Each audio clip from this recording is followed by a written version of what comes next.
Hey, how's it going, everybody? Charlie Wilson here, aka Sinister Charlie. Welcome back. Hi. We've got some more Gigguk. A Gigguk. I don't think this is Gigguk. I think that might be Tim McGraw or something. I don't know. I have no idea. I'm not big on country. But yeah, this is Gigguk. You should like the video. You should go to his video, like his video. You should like my video. You should like all the videos, really, if you think about it. It's free. Anyway, yeah, let's get into it. Waste my time. It's 2025 and our attention spans have hit an all-time rock bottom. Remember when 300 episodes of Naruto felt like a walk in the park, and now even clicking on that first episode of a 12-episode series sounds like a commitment? Well, don't worry. Allow me to introduce you to the wonderful world of anime short films. Ooh. Beautiful little animated The Animatrix was really good. The first time I saw it, they showed it on Adult Swim. I think I was like 16, 17 years old. Yeah, it's crazy time to be alive. You couldn't find anime like that. You couldn't just find it. It had to come to you. Just that even your attention span can man. Hey, no more scrolling. I don't know why I said that. This isn't even TikTok. As you may or may not know, I just completed my first short anime project myself. Oh, yeah. And in the process of making it, I wasn't sure if I should do a reaction to his anime or not. I'm not sure how he feels about it, but yeah, good for him, man. I watched a lot of anime shorts for inspiration. So, in between me and my team losing our minds working on a movie-length documentary on what it's like making an anime, I thought I'd make a quick video showing some love to some of my favorite short anime I discovered that may or may not have inspired me along the way. Some of them are 3 minutes long, some of them are over 30 minutes long, and all of them can be enjoyed in one digestible sitting. And if that still sounds like too much of a commitment to you, bro, you good? I didn't include music videos from established artists because that's like its own world that I can make its own separate video out of. But before we get to that, I'd like to thank the sponsor of the sponsor of this video, Arknights. If you've been living under a rock, Arknights is a strategy RPG best known for its amazing... I first found out about Arknights, one of you told me to watch some stuff on it, and art, captivating stories set in the universe of Terra and all of these amazing anime girls. I may or may not have been addicted to Arknights at one point in my life. Just don't look at my team comp, okay, guys? I know it's outdated. But you know what? Now might be the perfect time to return, because if you start playing now, you'll be able to take part in their new event starting October 14th to November 11th. The Masses Travels. This update introduces 5 brand new operatives: XCI the New Covenant, Lemuen, Sancta Misaparato, Grace Bearer, and Confess 47. Not only that, 6 new fits are available, like the Test Collection series and the Epoch Collection. You'll be killing motherfuckers in style, trust me. You'll also be able to explore new stages like a glance at the shrine, an audience with God, and rest in peace by completing the activities to earn event-exclusive rewards like exclusive outfits for Broca and Amiya, or the Sancta Mixaparato token. Believe me guys, this is the best time to get into Arknights for all the rewards alone. So, what are you waiting for? Arknights is available now on iOS and Android, so get to downloading today so you can reap all those juicy rewards. That's enough from AdGance, and with that said, back to the video. 3 years of your life for 3 minutes.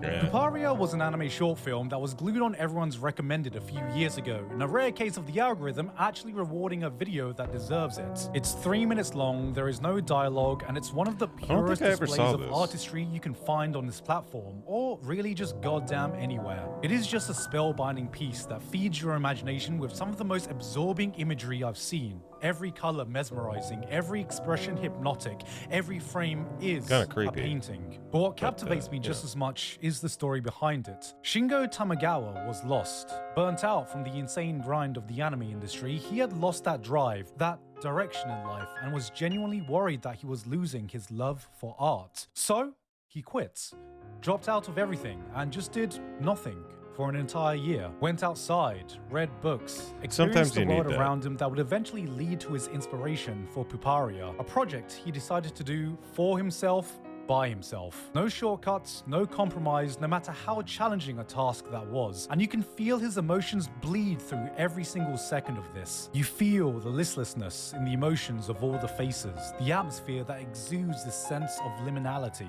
Let's just pause it for a second. Can we just appreciate that one person drew everything right here. Yeah, Gigguk, I get it. I understand. No. I don't think you do understand. What we processed in a you might be millisecond, right. some stranger has poured countless hours into crafting something he wanted to communicate. Every design, every facial expression, every choice of color has had more intent and thoughts put into it than we can probably ever know, etching just a little part of himself with every stroke of the pencil. Whatever emotions we are able to garner from this single frame, the creator has probably felt 100-fold. Now, repeat that over hundreds and hundreds of times for every single frame in these 3 minutes. To me, this is what art is meant to be. A piece of work that you experience, that you feel just a fraction of what the artist has put into it, even if you don't fully understand it. So if one man can pour 3 years of his life into this, I think it deserves at least 3 minutes of your time. Word up. I'll check that out. Oh, Indie no. animation has been absolutely popping off on YouTube recently. I mean, in just the last few months, we got the release of Knights of Guinevere. Punch Punch Forever continues to be one of the funniest series on YouTube. It is Glitch funny. seemed to be picking up everything under the sun. We got a freaking Homestuck pilot that got released. Came out. But from Japan, nothing has made me a die-hard fan faster than Milky Subway. A misfit group of intergalactic delinquents find themselves Never even heard of it, but it's a good title. Trapped on a train speeding between planets, trying to make sense of the chaos they find themselves in. This all started from a 3-minute short film that the creator turned into a series of shorts on YouTube while cementing his role as the Jesus. It's the guy who puts the I in team. I don't have enough time to list all the things I love about it. The aesthetics, the character I'm gonna design. check it out. It's a series that instantly charms you from the opening scene and never leaves you without a smile on your face. But if I had to pick one thing this short showcases an absolute masterclass of, it's dialogue. We've all been there before. You pop on an episode of anime and you see people talking. Person 1 makes a remark, stops. Person 2 replies to person 1, pause. Person 1 comments on person 2's reply, space. Did they like talk over each other like it's a real conversation and stuff? Because that'd be pretty cool. That's a good way to go about it. Person 3 makes a quirky comment. This isn't dialogue, this is turn-based talking. Yeah. Now check this out. ずっとそのこと説明してるごめん、わかった。ごめん何のはい話してると思ってる改めて確認なんだけど。千春じゃないって勝手に切れたのみんな帰らないわ。なんすか俺らがそうだキーモードやめて For the longest time, I was just convinced that anime couldn't do banter well, and while there have been some exceptions, Milky Subway is up there as some of the best I've seen. Characters interrupt each other, talk over one another, arguments are sporadic and all over the place. There's a certain pacing to it that feels natural yet carefully crafted to be as punchy and entertaining as possible. This is some of the best organic banter I've seen in anime, while also achieving what 90% of other anime fail to do. Sport. Be funny. And as a bonus point, be consistently funny. で、原因作った張本人はテーザーで固められちゃったのね。はい。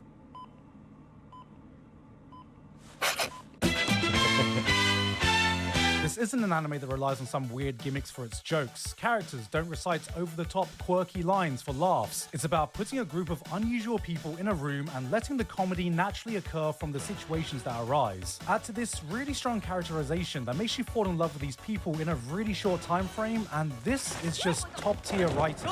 Milky Subway isn't just an indie anime, it's one of my favorite new shows to come out. Its first season is now fully out, which is essentially just one 35-minute short film cut into shorter episodes that you can watch on YouTube for the best possible price of free.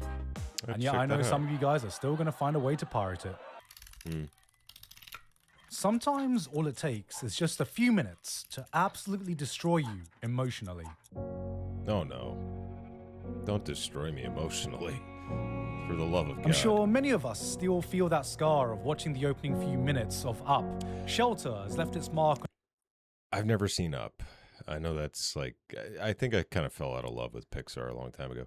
But yeah, this one. And a generation of anime fans, but for me, no short film has hit me quite as hard as Furiko. If Puparia was 3 minutes of pure artistic expression, this is 3 minutes of raw, powerful storytelling. That not even watching this on 480p with a Japanese talk show reaction cam in the corner could draw me out of one of the most beautiful pieces I've laid my eyes on. Every frame, every tick of that clock showcasing the wonderful yet sometimes heart-wrenching passage of time. It lays out the human experience, leaving me with no words to say except do yourself a favor and just pause this video to just watch this masterpiece.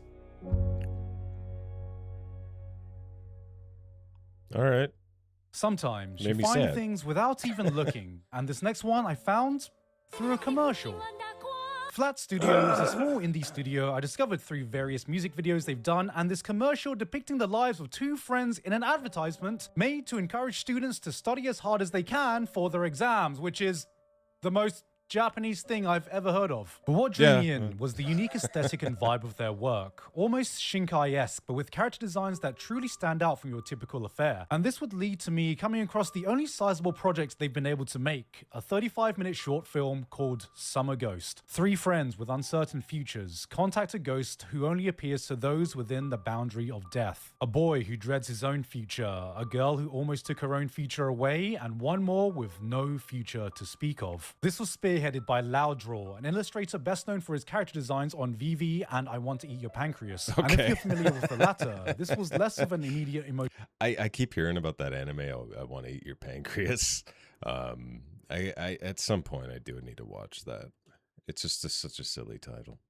Punch to the guts, and more like a moving song you lose yourself in that slowly creeps into your heart. It's a bittersweet exploration of death, grabbing hold of your own future and living life to the fullest. Summer Ghost is one that hits on the heart more than it hits on the mind. It's ethereal while feeling grounded. Characters talk in this muted tone rather than how you expect a normal anime character to talk, but in a way that makes all these emotions the people go through feel that much more real. This is not one everyone will appreciate, but it'll hit especially hard for anyone who does. Discovering the short felt like discovering an indie band you know is going to blow up one day, and I'm excitedly awaiting for whatever project this team can cook up next. Guys, promise you won't get scared. No, I won't. Old anime. I did. You know, when they say they don't make them like they used to, sometimes they're kind of right. Magnetic Rose is a short film in the anthology series Memories, a series created by a director best recognized for a little-known anime film called Akira. Oh, I got your attention? Well, don't let me stop you now, because this particular short was co-written by an up-and-coming filmmaker called Satoshi Kon. Yes, that's really? Satoshi Kon. With a vibe that feels like it could have been the best Cowboy Bebop episode to never air, and that might be partly due to the music being done by Yoko Kanno. Yes, that's Yoko Kanno. Oh, you're sitting up now, huh? On a routine patrol, a group of space engineers happen upon a distress beacon coming from a deserted, derelict space station, and upon investigation discover an untouched mansion from an era gone by. And as the team explores further, they are haunted by ghostly visions. That would be an awesome video game. That'd be like Resident Evil, but in space. That'd be pretty sick. Blurring the line between reality and a nightmarish dream they're unable to wake up from. I'm just watching a bad dream I never wake up watching from. As the plot unravels, you get confronted with this unnerving sense of dread, haunting imagery that will have you second-guessing everything you're seeing on screen with this heavy I've seen clips of this, but I've never actually watched the anime, but that looks sick. Atmosphere that hangs on you. You can feel Satoshi Kon's fingerprints all over this story. It's some classic cosmic horror, and film buffs will probably recognize a lot of the inspiration this short wears on its sleeves. But watching this reminded me of an age of films we haven't seen in a long time. Some of these inventive camera angles and shots make you wonder how much work it must have taken to achieve this 30 years ago, because the animation has not aged a single day. Nowadays, when the internet talks about great animation, we probably think of scenes like... But watching this, I'm just like, damn, why does someone casually talking have so much character? Great animation isn't reserved for some flashy fight scenes. Smoke billows out like some organic matter. Every little movement feels so alive. You get a sense of every character by just the way they move and interact with the environment. There's this hypnotizing quality to it. Everything serves that central purpose of sucking you into this world and heightening that sense of paranoia as you question what is real and what isn't. This is vintage filmmaking at its finest. Short films aren't always about presenting you a package with a fully fleshed out world and characters. Sometimes it's about giving you that slice of an idea that feeds your imagination enough to make it linger with you despite its shorter runtime. And in that sense, it does not get much better than this. Word up. And that's about everything I wanted to talk about right now. A little bit of a short one today. We're not going to go into the Animatrix at all? I guess not. Honestly, I just needed a break from working on this documentary, which, pending approvals, looks like it's finally going to be out next week. So have a look out for that, guys. In the meantime, thank you very much to Basil. Thank you, Basil. Yeah, that I don't know what this documentary thing he's working on is, but that's pretty cool. Yeah, that surprised he didn't put any of the Animatrix stuff in there, because those are a bunch of short stories. Yeah. I like the Animatrix one where they explain how the Matrix became the Matrix. That's pretty cool. Anyway, yeah, there's Gigguk. Thank you for watching. I really appreciate it. Please like and subscribe down below. Makes me feel good. Helps out the channel. Everybody's kind of happy. Yeah, so that's pretty much it. So thank you very much for watching, and bye.